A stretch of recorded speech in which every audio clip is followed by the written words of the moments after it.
Lumber prices hit every builder, renovator, woodworker, and homeowner right in the wallet. And we've been through a lot in the past few years. But right now, there's more going on than ever before. The Trump administration just increased tariffs on Canadian lumber to over 35%, and they could go even higher. There was an executive order issued earlier this year that expands logging and could make timber easier and cheaper for lumber mills to get, all in an attempt to prop up failing mills and help the industry. Then there's the sluggish housing market that is putting future demand in question. So what does this all mean for lumber prices going forward? Well, there's a lot to talk about, so let's get into it.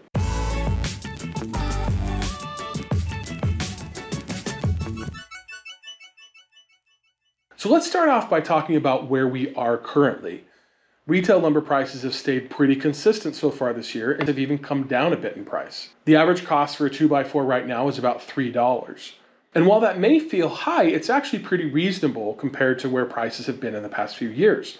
In fact, the highest price that I saw during the huge price increases that happened during the pandemic was over $9 for a single 2x4. Now, while retail prices have been steady, wholesale prices as measured by lumber futures have been up and down, mostly up when tariffs have been discussed or announced, and down when the uncertainty around tariffs is not as much a factor. So let's talk about tariffs on Canadian lumber. As I mentioned, they're currently set at over 35%. So at an average price of $3 for a 2x4 in the US, an imported 2x4 from Canada would actually cost around $4 due to the tariff. Now that's the simple version. It's a bit more complicated than that because tariff is generally placed on wholesale prices. But the point here is that lumber coming in from Canada will cost more, a lot more. In fact, it will likely be so expensive to import lumber from Canada that the lumber trade between the US and Canada will decrease significantly. Canadian lumbers in many cases will simply be unable to compete unless they're able to find some way to cut their costs by at least a third, which is going to be tough. And that may not be it. In March of this year, President Trump directed the Commerce Department to launch a Section 232 investigation under the Trade Expansion Act, which essentially means that they're investigating whether lumber imports pose a threat to national security. And if they determine that they do, those tariffs could actually increase. And it could also impact tariffs on other countries that import lumber to the US. So what are those other countries? Well, of all the lumber consumed in the US, about 30% of it is imported. 15% of that lumber comes from Canada, and the other 15% comes from various other countries, including some of the biggest, Brazil, Sweden, New Zealand, and Vietnam, among others. In fact, I've seen lumber at my local hardware store from each of those last three. Brazil has hefty tariffs right now of 50% because President Trump is unhappy with the way that the Brazilian judicial system is treating the former Brazilian President Bolsonaro. Vietnam has made a trade deal with the US, although it hasn't been signed, and their tariff is currently sitting at 20%. But the tariffs on Sweden and New Zealand are still relatively low at 10%. So what does this mean for the future of lumber prices? Well, the whole point of the lumber tariffs is to help the US lumber industry. We have vast forests in the US, and we have the ability to supply our own lumber. And that's what Trump wants. We've had a lot of mills closed in the past few years due to low demand and rising costs, and the tariffs are all an effort to combat that. Those mill closures have cost jobs and they've damaged communities and they're a drag on local economies, and that's a huge problem. But here is what those rising costs look like in reality. Let's use that $3 2x4 as an example again. So in that scenario, Canadian lumber, as I mentioned, is now $4. But to be competitive, US lumber companies don't need to lower their prices. In fact, they can increase their prices. They have a whole dollar as a cushion. They can use that extra money to reopen mills or revamp existing mills and invest in new technology to become more efficient. Now, in the long run, those are all very good things, but in the short run, they're going to impact prices. But no one really knows by exactly how much. Now, there was a recent report put out by Goldman Sachs, not on lumber companies specifically, but on all companies, which said that importing companies were actually eating a lot of the cost of the tariffs without increasing their prices, to the tune of about 60%. So going back to that last scenario, the Canadian lumber importer would only raise the price of a 2x4 to $3.40 as opposed to $4, and that 60 cents they would take the hit. So in that scenario, there isn't quite as much leeway for those American companies.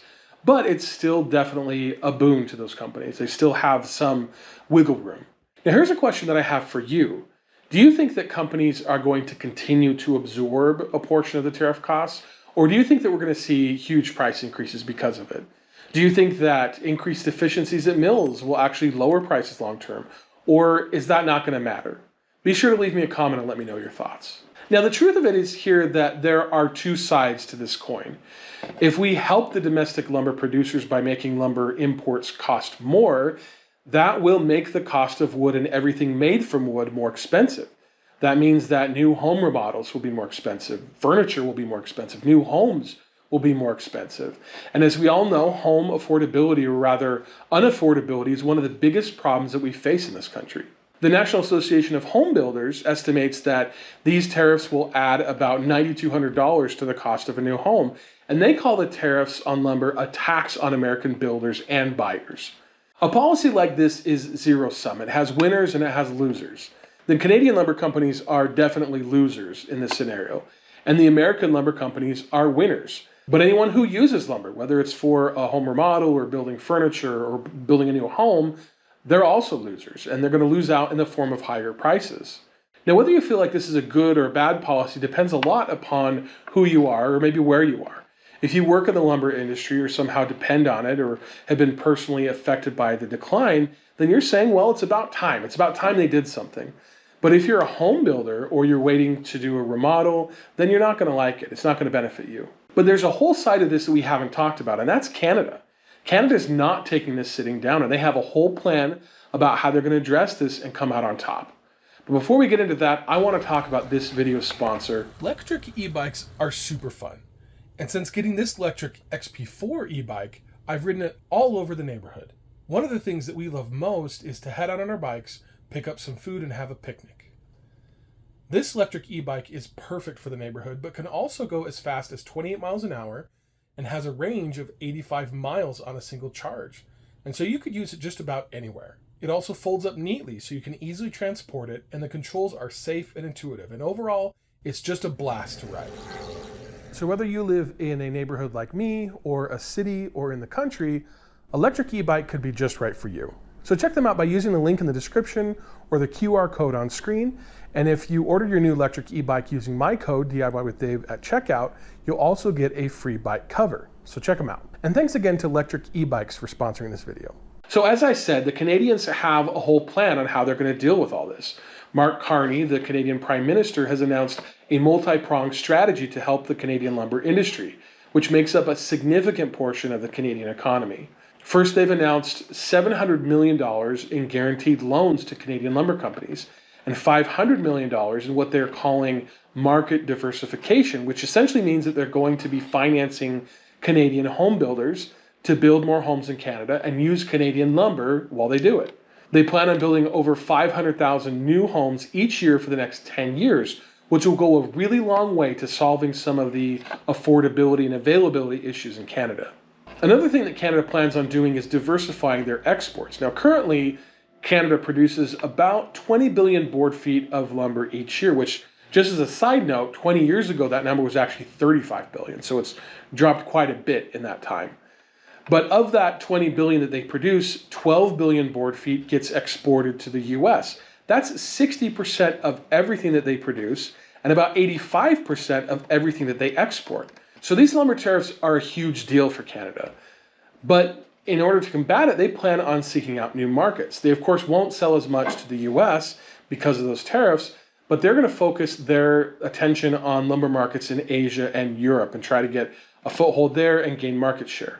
And that could actually be a problem for the US because we also export lumber to those countries. In fact, our biggest lumber exporter is Canada, followed then by Mexico, China, the UK, and Japan. Canada may be able to undercut the US in some of those markets, which could actually reduce demand for US lumber on those international markets and overall and cause problems for US lumber mills. Now, whether that happens depends upon a lot of different factors, but the Canadians are going to have a lot of lumber that they now can't sell in the US without a high tariff. And so it's not unreasonable to think that they may be able to build market share with those other countries at the expense of the US. But that isn't all that there is to the story. We also need to talk about other factors that impact prices. And the main ones are supply and demand. So let's talk about supply. So most lumber in this country comes from private lands, especially in the southern US.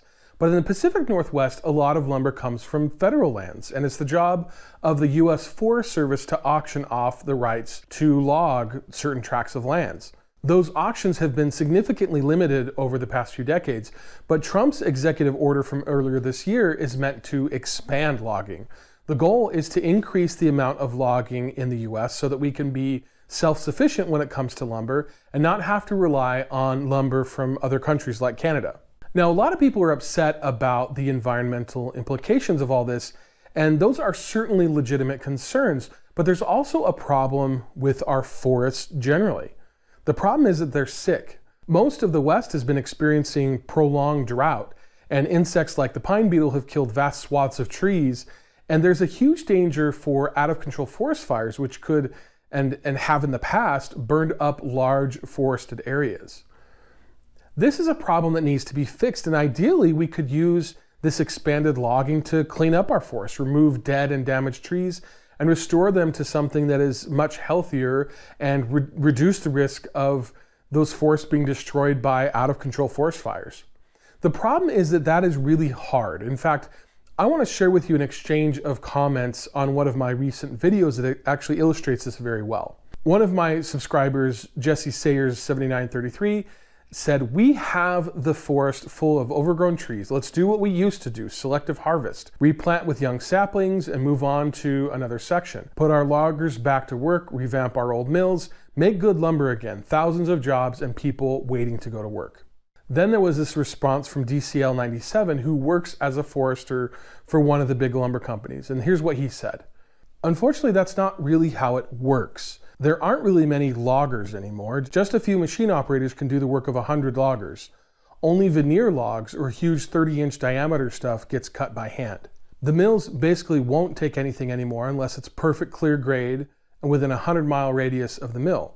So most of the forest is unharvestable. There's no one to sell it to. There are lots of timber sales in national forests that no one even bids on because they aren't profitable enough. The brutal fact is that most American forests are so diseased by invasive pests, climate-related stress, and fragmented that it's of little commercial value to anyone." That whole comment is pretty depressing, but from what I understand, it's true. Now, he may also only be speaking for the company that he works for or the region that he works in, but it is a pretty big problem broadly. And I should say that these are the same issues that are also impacting Canadian forests as well. But the truth is that our forests are not in a good place. And it takes work and cooperation from lumber companies and environmentalists and the Forest Service to properly manage forests and return them to health. That's going to take things like thinning trees, replanting native species, and avoiding monocultures.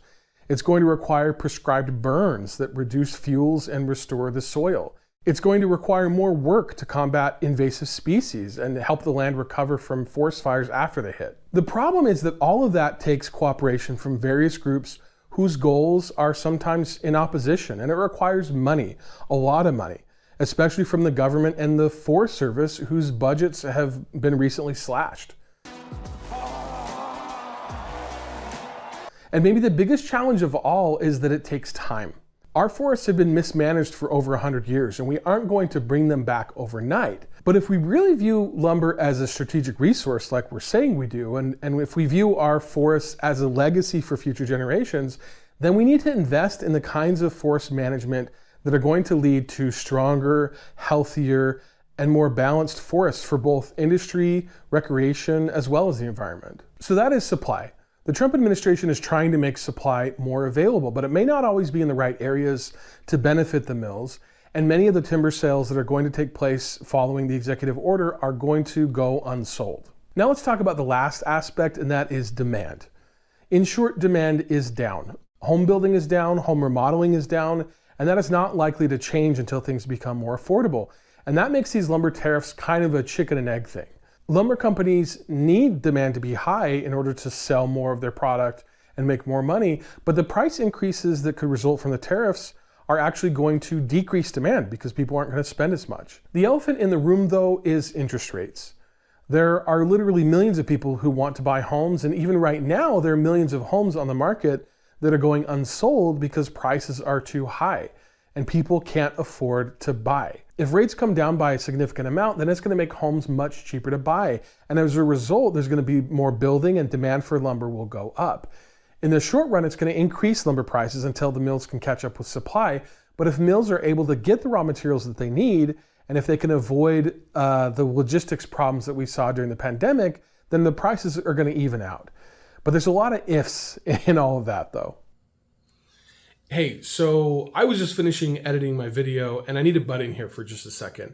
I had recorded a bit talking all about how I've been predicting that lumber prices would go up along with the tariffs, and they haven't, even if lumber futures have been volatile. Now, that was true until I went to the hardware store today, in fact, and I saw that the price of both 2x4s and OSB had gone up by 16%. Now, I was there just 2 days ago, and the price was much lower. That is a direct consequence of the lumber tariffs, and actually pretty good representation of about how much the prices are going to increase. It isn't the full 35%, but it is a portion. But here's the thing. Costs are always going up, and I'll talk about inflation here in a moment, but mills aren't immune to it. Labor costs, energy costs, transportation costs, they're all affected. And so prices will keep rising, especially if the tariffs stay where they are or go up even further. There's just no way around that.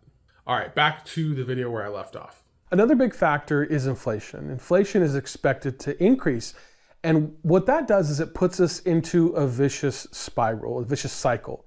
Inflation is insidious, and it's kind of a monster that only creates more inflation. First, consumer goods cost more, and so employees demand more pay from their employers in order to live.